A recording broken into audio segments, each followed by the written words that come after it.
Valentine day کے حوالے سے حضرت علامہ مولانا قاری محمد عمران ساجد نوری چراہی کی MM5 نیوز سے خصوصی گفتگو، آئیے دیکھتے ہیں انہوں نے کیا کہا۔ بسم اللہ الرحمن الرحیم۔ السلام علیکم ناظرین، MM5 نیوز کی ٹیم کے ساتھ میں ہوں آپ کا میزبان قاری محمد ناظم۔ ناظرین، آج ہمارے ساتھ موجود ہے حضرت علامہ مولانا قاری محمد عمران ساجد نوری چراہی صاحب۔ ان سے ہم جانیں گے کہ ویلنٹائن ڈے کیا ہے اور یہ کب سے ایجاد ہوئی۔ السلام علیکم علامہ صاحب۔ جی وعلیکم السلام ورحمۃ بہت اللہ۔ نوازش علامہ صاحب، آپ نے اپنا قیمتی ٹائم دیا۔ علامہ صاحب ہمیں بتائیے گا کہ ویلنٹائن ڈے کیا ہے اور کب سے ایجاد ہوئی؟ ویلنٹائن ڈے بالکل بے حیائی، فحاشی اور عریانی کا دوسرا نام ہے۔ ٹھیک ہے، یہ دراصل مغربی ممالک میں ہے اور ہم مسلمانوں میں رائج ہو رہا ہے۔ جی جی، اس لیے ہمیں اس سے بچنا بھی چاہیے اور ہمارے نزدیک یہ جائز نہیں ہے، بالکل حرام ہے، قطعی طور پہ حرام ہے۔ اچھا، ویلنٹائن ڈے کی ہسٹری کیا ہے؟ ویلنٹائن ڈے کی ہسٹری ہے کہ حضرت سیدنا عیسیٰ علیہ السلام کے زمانہ نبوت میں، بلکہ آپ کے آسمان پہ جانے کے بعد رسول اللہ علیہ السلام کی نبوت مبارکہ سے قبل کی بات ہے، تیسری صدی عیسوی میں عیسائی مذہب میں یہ ہوتا ہے کہ جو ان کا کلیسا ہوتا ہے اس میں پادری ہوتا ہے، راہبہ ہوتی ہے، پادری کو راہب بھی کہہ لیتے ہیں۔ تو اس مذہب میں یہ ہے کہ نہ وہ پادری یا راہب شادی کر سکتا ہے اور نہ ہی راہبہ وہ شادی کر سکتی ہے۔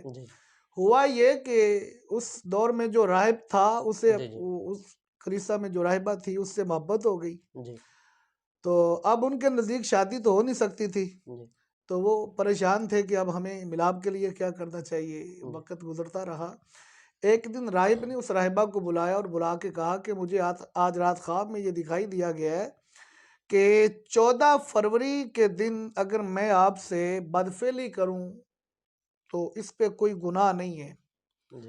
تو وہ راہبہ نے کہا کہ یہ راہب ہے، پادری ہے، ہمارا بڑا ہے، تو ظاہری بات ہے اسے خواب میں بشارت ملی ہے تو ٹھیک کہہ رہا ہے، وہ اس کی باتوں میں آ گئی۔ ویسے بھی دونوں کو آپس میں محبت تھی، تو اس کی باتوں میں آنے کے بعد جب 14 فروری کے دن آئے تو انہوں نے ایک دوسرے کے ساتھ منہ کالا کر ڈالا، گناہ کر لیا، بدفعلی ہو گئی۔ اب جو ان کا اور ان سے بڑا تھا، پوپ جسے کہہ لیتے ہیں، اس سے خبر ہوئی تو اس نے ان دونوں کو قتل کروا دیا۔ ایک بات، اور دوسری بات میں ہے کہ ان دونوں کو پھانسی پہ لٹکا دیا۔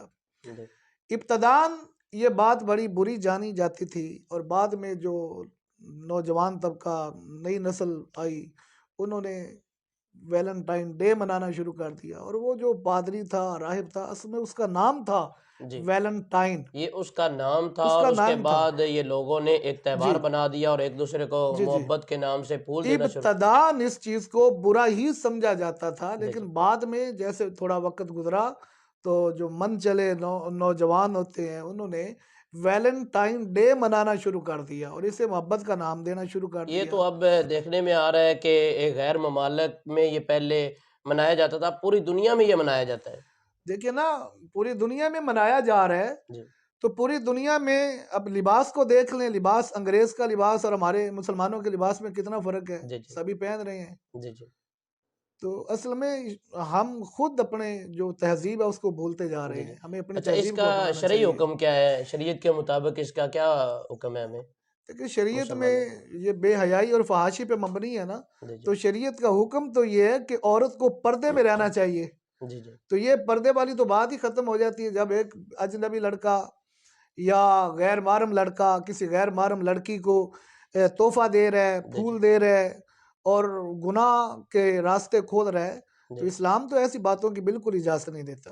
اچھا، اصل یہ بھی سنا جاتا ہوتا ہے کہ عورتوں کے منہ سے یہ ہمیں سننے میں بات آتی ہے، جی پردہ تو دل کا ہوتا ہے، دل صاف ہو تو کچھ بھی نہیں ہو، اس کے بارے میں آپ کیا کہیں گے؟ سیدہ فاطمہ الزہرا سلام اللہ تعالی علیہا، کیا کسی کا دل ان کے دل سے پاک ہے؟ کیا کسی کے دل پہ ان کے دل جیسا پردہ بھی ہے جیسا پردہ ان کے دل پہ تھا؟ اور کبھی آپ نے کسی سے سنا ہو کہ انہوں نے برقع نہ پہنا ہو، پردہ نہ پہنا ہو، حجاب نہ پہنا ہو؟ کبھی ایسا نہیں ہوا۔ وہ کائنات کی سب سے پاکیزہ خاتون ہیں، ٹھیک ہے، جنہیں امام حسن کو جنم دیتی ہیں اور پھر نماز بھی پڑھ رہی ہوتی ہیں۔ اس سے بڑھ کے کوئی پاکیزگی کی مثال نہیں ملتی۔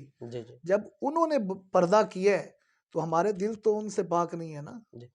جی بہت شکریہ علامہ صاحب، آپ نے ہمیں جزاک قیمتی اللہ ٹائم دیا اور اپنے قیمتی ملفوظات سے ہمارے دلوں کو مطمئن فرمایا۔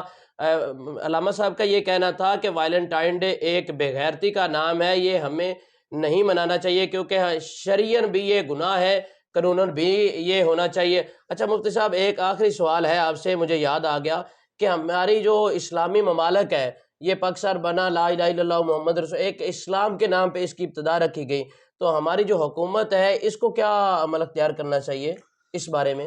اس بارے میں حکومت کو بھی بہت زیادہ خیال کرنا چاہیے، چونکہ ہمارا اسلامی ملک ہے، ہم سب مسلمان ہیں، تو مسلمان ہونے کی حیثیت سے حکمرانوں کو بھی زیادہ اس بات پہ توجہ دینی چاہیے۔ کہ اس اگر کو تھوڑی ختم سی کیا جائے؟ حکومت اگر تھوڑی سی سختی کریں گے نا تو یقیناً یہ بے حیائی ٹل سکتی ہے۔ ابھی ماضی میں جائے نا تو ایک صدر صاحب گزرے ہیں، مجھے ان کا نام یاد نہیں ہے، میں نے ان کا دور بھی نہیں دیکھا، جی ان کے بارے میں بزرگوں سے سنا ہے کہ انہوں نے اتنی سختی کر دی تھی کہ جو نماز پڑھنے کے لیے نہ جائے اسے جیل میں بند کر دو، جی اور جو جماعت کے ساتھ نماز نہ پڑھے اسے بھی بند کر دو، جی جی لوگ نمازی بن گئے۔ جی اگر حکومت تھوڑا سا سٹیپ لے گی تو یہ جی بے حیائی فحاشی کے دروازے بند ہو سکتے ہیں۔ جی جی بہت شکریہ۔ جیسا کہ علامہ صاحب نے فرمایا کہ ہم حکومت کو بھی چاہیے کہ اس کا ساتھ دے، حکومت جب ٹل جائے گی اس بارے میں تو یہ بغیرتی، یہ بے حیائی، یہ جو تہوار منائے جاتے ہیں اس کو ختم کیا جاتا ہے۔ اسی کے ساتھ اپنے میزبان قاری محمد ناظم کو دیجیے اجازت، اللہ نگہبان۔